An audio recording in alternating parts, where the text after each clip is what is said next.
El tema de la vacunación está en auge hoy en día, pero la discusión en torno a esta forma de prevención de enfermedades no es nueva. Desde hace más de un siglo ha habido múltiples maneras de expresar la resistencia de algunas personas respecto a esta práctica. Sin embargo, no debemos precipitarnos y tachar de locos o ignorantes a las personas que así se manifiestan, pues algunas de ellas tienen razones interesantes para no hacerlo. En este video plantearé de manera no exhaustiva algunas de las razones que ofrecen estos grupos y me posicionaré tomando como eje de mi reflexión algunas de las nociones que ofrece la bioética laica de nuestro tiempo. Por cuestiones de tiempo me centraré en 4 tipos de razones por las que algunas personas o grupos de personas se oponen a la vacunación: históricas, económicas, políticas e informativas. No son todas, pero me parecen las más significantes. Estoy dejando de lado, por cierto, razones de índole religiosas. Número 1. Razones de índole históricas.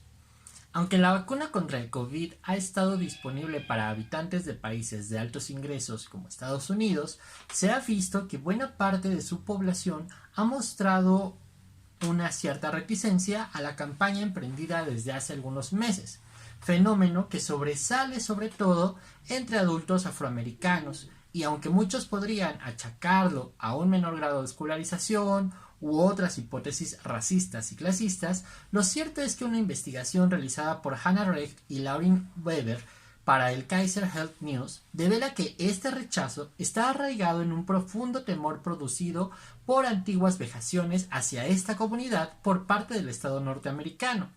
Por mencionar rápidamente alguno, recordemos el caso de Tuskegee, del cual dejo esta etiqueta aquí arriba para que revises en qué consistió ese experimento. 2. Razones de índole económicas. Es bien sabido que la producción de la mayoría de las vacunas, como muchos otros insumos sanitarios, está cooptada por un pequeño grupo de grandes empresas transnacionales dueñas de un gran capital y que, a pesar de recibir financiamiento público para su investigación, las ganancias son acaparadas solo para ellas.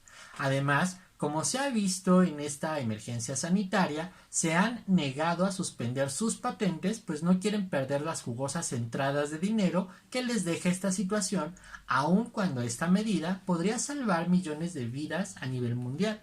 Así, muchas personas consideran que el vacunarse es un acto que termina por promocionar un sistema económico que prioriza el dinero que la vida humana y que profundiza la desigualdad, obstaculizando incluso el acceso al derecho humano a la salud. 3. Razones de índole informativa.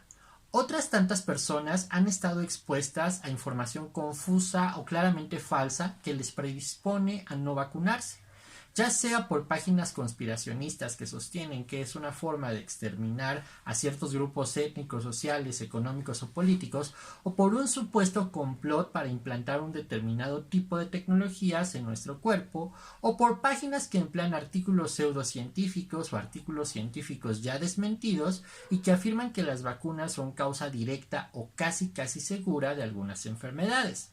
Más aún, hay personas que desconfían de los mecanismos por los que se producen las vacunas debido al desconocimiento de los métodos, procesos, estándares y criterios de la ciencia y del desarrollo tecnológico. 4. Razones de índole política. Algunos grupos no se oponen a la vacunación en sí misma, sino a las medidas de obligatoriedad, es decir, se niegan a que se les impongan la obligación de vacunarse.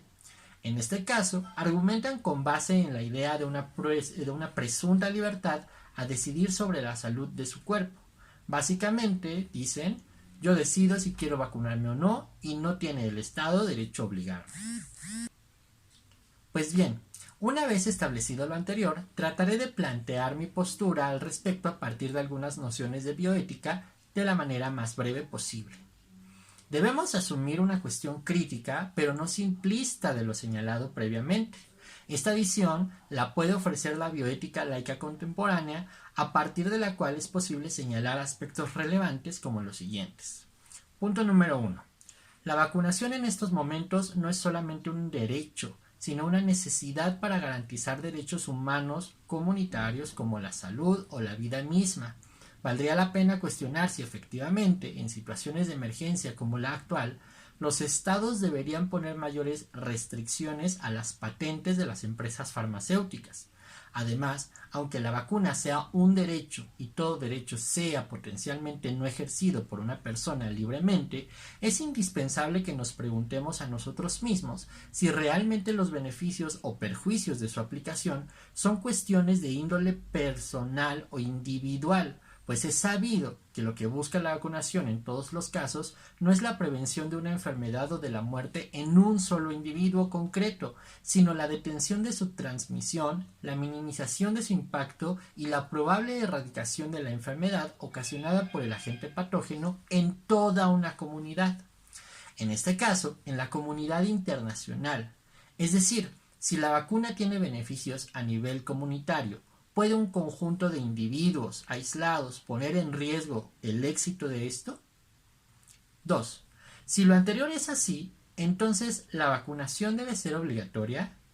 Esta es una interrogante que podría realizarse desde la bioética social, pues lo que está en juego es el éxito de los programas de vacunación en su conjunto. Lo que deja la experiencia histórica es que las medidas coercitivas como la obligatoriedad e incluso el uso de la violencia para la vacunación van sembrando un germen de desconfianza y recelo que termina por cosechar mayores dificultades, no solo en las campañas actuales, sino en las posteriores. Así, quizá la vía sería buscar mecanismos efectivos de persuasión e información que permitan establecer programas verdaderamente exitosos. Punto número 3. Vemos también que la carencia de vacunas, al permitir el desarrollo de la pandemia en determinados lugares, tiene un impacto económico sobre los más pobres. La desigualdad se reproduce cuando se permite el avance de la pandemia y evidentemente no combate al sistema, profundiza sus efectos. Resistirse a la vacunación es hacer aún más grave la crisis que viven millones de personas en países de bajos ingresos. Es notable que considero menester defender la vacunación mediante campañas de convencimiento informadas que garanticen su éxito para el bienestar, no de los individuos, pues estos son quizá los menos relevantes, sino por la salud de las comunidades, sobre todo de aquellas que son más vulnerables no solo física, sino socioeconómicamente. Si reconocemos que la vida de las otras personas es tan valiosa como la nuestra, independientemente de su raza, credo, sexo, expresión de género, orientación sexual o diversidad funcional, la vacunación entonces podría ser vista como cuestión de bien común, no individual. No se trata de la vida del sujeto aislado, sino de la vida de nuestros congéneres.